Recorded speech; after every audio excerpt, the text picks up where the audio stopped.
we're first going to discuss about the Internet of Things. The Internet of Things is an emerging movement of product with integrated Wi-Fi and network connectivity abilities like cars, homes, appliances and other products that can now connect to the internet, making activities around the home and on the road an enhanced experience. The use of Internet of Things allows people to turn on music hands-free with a simple command or lock and unlock their doors from a distance.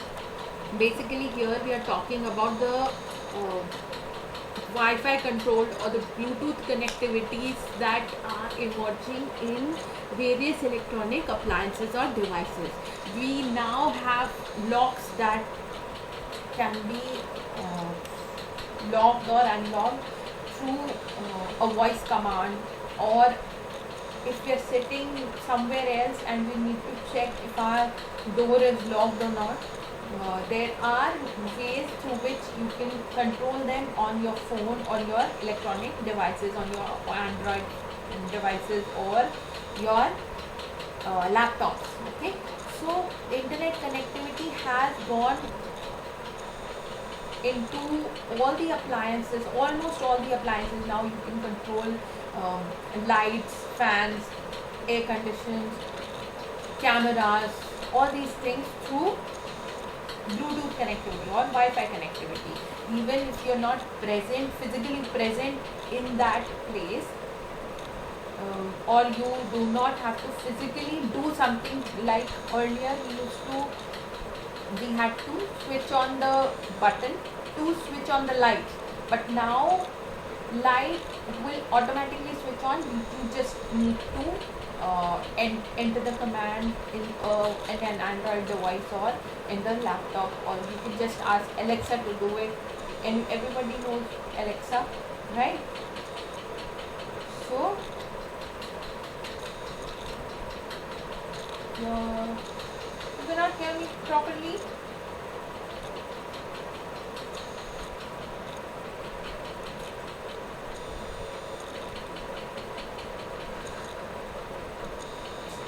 You'll have to bear with me because at my home the network connection is not that good. So try to focus and hear what I'm trying to say. Alright, I'll post this video also on Moodle or on my channel, so you can go through it again. I'll record this entire thing and you can go through it there also. Just try to understand what we are doing right now. Okay. Then remote collection of data assists companies. Now this Wi-Fi connectivity or this Bluetooth connectivity is also helping organizations in data collection.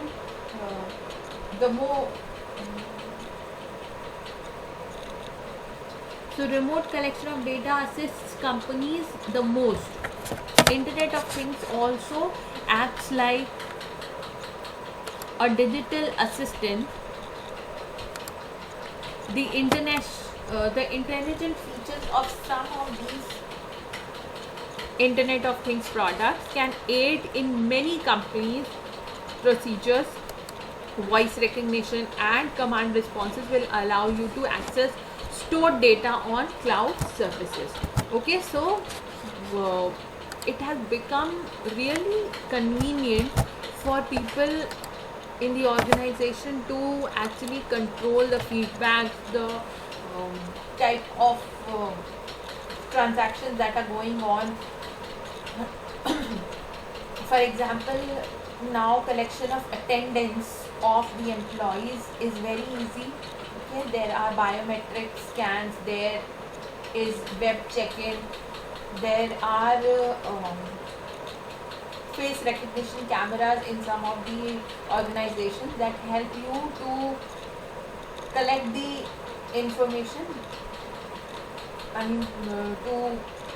That help the organizations to collect the information regarding who has come to the organization, who has come to the office or not, what is the time, who's late, who's early. Okay, so these are examples of some of the features that can be used by organizations by using Internet of Things.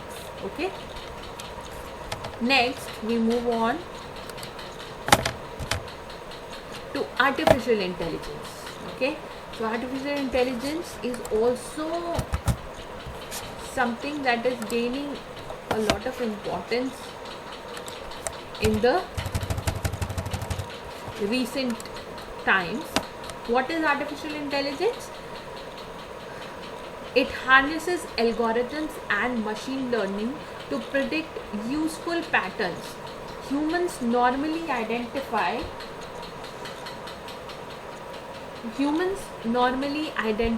smart machines, take human decisions, making out of the equation. So intelligent machines can instigate changes and bring forward solutions to basic problems. Okay, so now through programming or through algorithms or through software instructions, we can get machines to do specific small tasks that have to be done, repeatedly. Companies are rallying around artificial intelligence in the workplace because it allows employees to use their abilities for the most worthwhile task, along with management of these smart machines for a more successful system. So the organizations try to minimize such tasks that employees have to do every day, which are meaningless to the progress of the organization. They try to focus their activities, their efforts on benefiting the organization, on achieving the objectives on their work, so that they are not wasting their time getting involved in things that do not contribute to the progress of the organization. Okay, artificial intelligence is the intelligence of machines and robots and the branch of computer science that aims to create it. The study and design of intelligent agents, where an intelligent agent is a system that perceives its environment and takes action that maximize its chances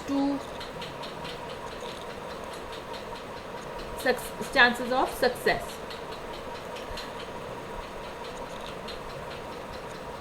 Alright, then for examples, we can see that AI face recognition is beginning to help with missing people's records. So artificial intelligence, when we talk about face recognition, most commonly you may have seen that a lot of Android smartphones, and obviously Apple has involved face recognition in their screen lock and unlock sequence. Okay, so this face recognition is helpful in finding out the missing people. If somebody has been missing for a while, or if somebody is wanted, a criminal, their details can be fed into this kind of face recognition AI, and it helps the police to find out where this person has been spotted. Okay, Army is also using artificial intelligence. It is applying artificial intelligence measures to vehicles mainly used in peacekeeping missions.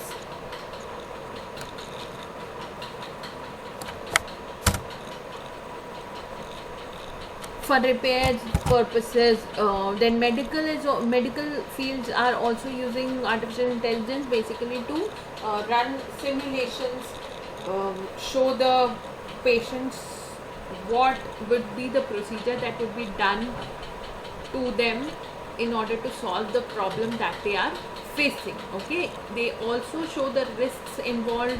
It helps the doctors to decrease the amount of risk they are taking, as the simulator already tells them what are the risk factors, what could go wrong, and what is the percentage of success in performing any XYZ procedures that they are hoping to perform. Okay.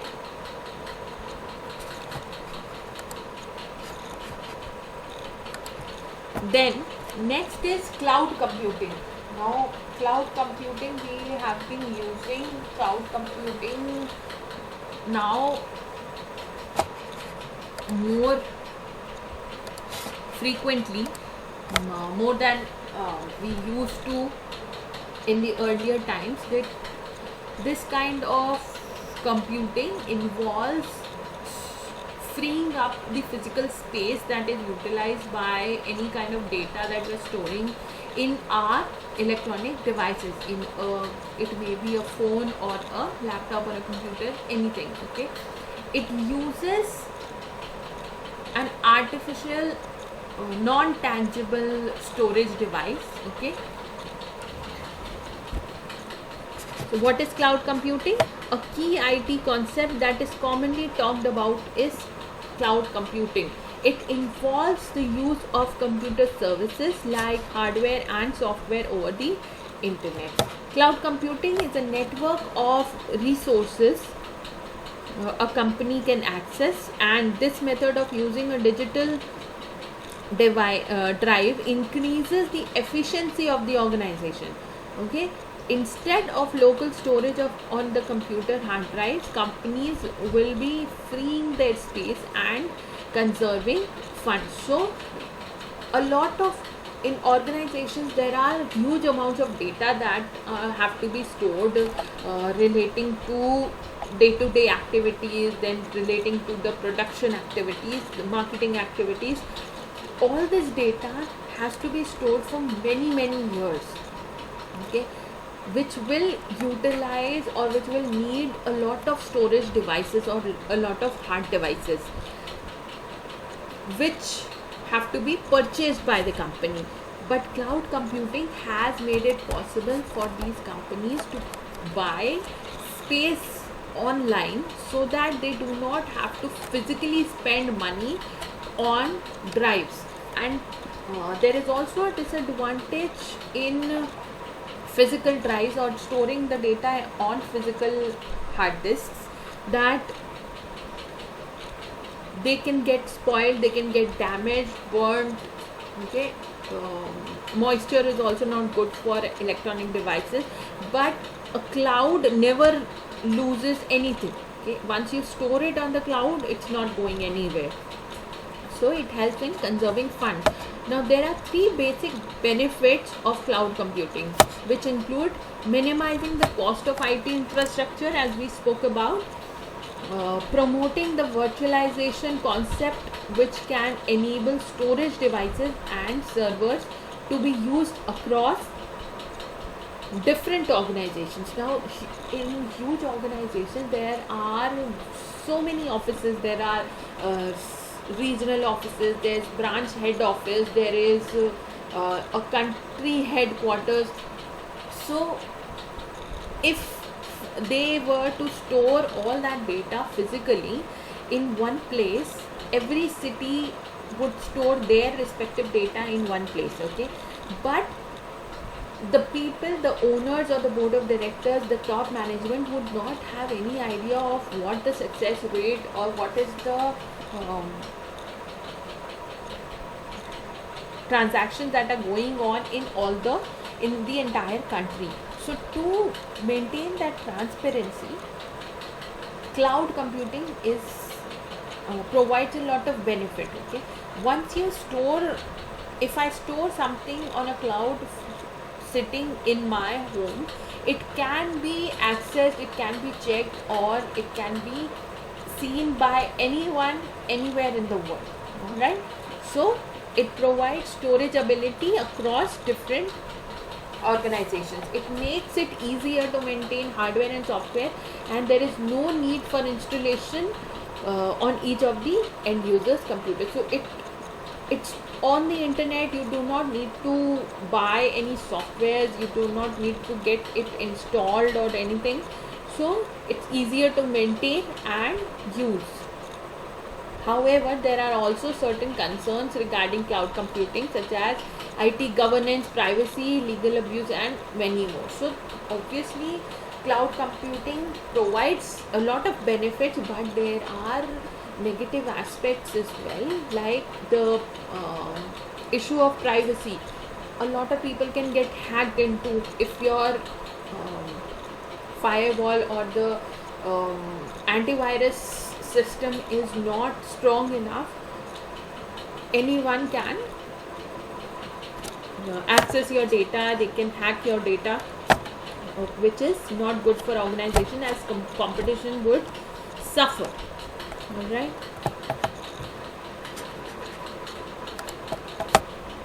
Next, we have to see user interface. The user interface is one area that has undergone massive revolution since the touch screen has introduced. So, user interface is the interface or the interaction between the user and the computer. Okay, like my computer screen, your phone screen, all this is user interface. Okay, so touch screen has revolutionized this. Now there are laptops, there are tabs which provide touch screen. It is easier to use. Okay, you do not need to drag the cursor, or you do not need to use the keyboard to bring the controls from one place to another. You can just touch on whatever you want to see or whatever you want to access. The capability of the touch screen has revolutionized how the end users are able to interact with the application. With the touchscreen capability, the way users are able to interact with the application, users are now able to interact freely with what is being displayed without the need of an intermediate device such as a mouse. Okay.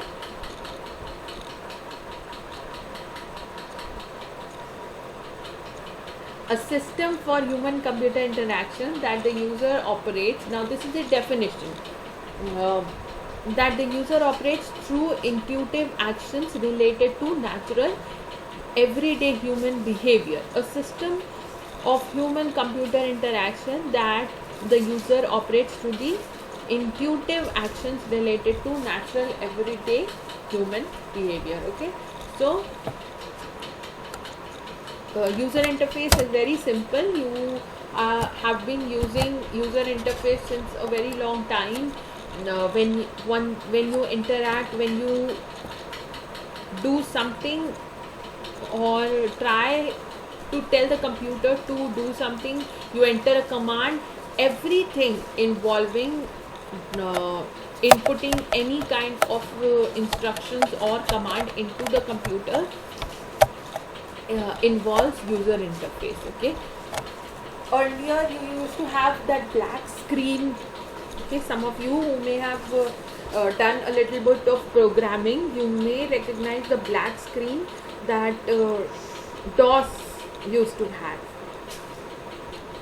That was the first initial user interface. Then Windows came, and Windows changed the user interface entirely. There are so many things that you can do, and you can see and access it. You do not need to remember any kind of instructions or coding language or commands that you have to give. Okay, after that came this touch screen. Touch screen has further changed, further made it easier for the users to interact with the computer system. Okay, so that will be all for today. We will continue it again in the next class. I think we'll have the next class on Wednesday. Okay, so if you have any questions, please mail me